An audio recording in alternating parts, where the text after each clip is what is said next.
Alors, pas du tout.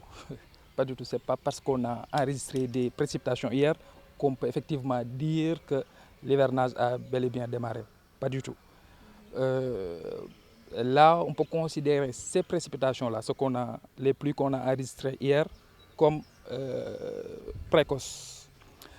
Parce qu'ici à Ziguinchor, cette année, les prévisions saisonnières nous ont indiqué que cette année, le début de l'hivernage va être normal avec un léger retard. Donc, normal, bon, c'est aux alentours de 17 juin. Hier, c'était prématuré, c'était très précoce de dire ça. Pour pouvoir effectivement parler de précipitations, que l'hivernage a démarré, il faut noter 2 jours de suite. Il faut qu'on enregistre au moins 30 millimètres 2 jours de suite. Ou bien une semaine où on peut avoir des précipitations régulières, ce qui n'est pas encore le cas. Donc on ne peut pas dire que l'hivernage a bel et bien démarré. Alors Ziguinchor, on a enregistré quand même une belle quantité, 31,8 mm, à peu près 32 mm dans la zone de Ziguinchor. Mais dans les autres localités, on a un peu moins de ça, oui.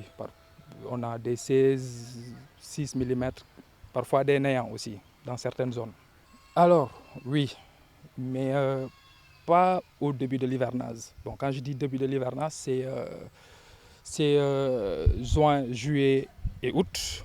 Mais la deuxième phase, c'est-à-dire juillet,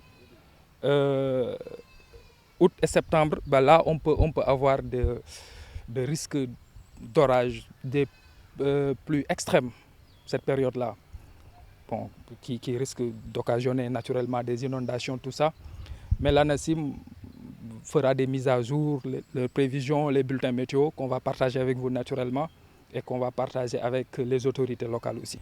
Et qu'ils ne considèrent pas les précipitations d'hier comme début de l'hivernage, surtout les agriculteurs, parce que sinon ils risquent d'avoir, bon, je dirais pas une belle surprise, mais en tout cas cette semaine-là, on risque pas d'avoir grand-chose, hein, le reste de la semaine-là.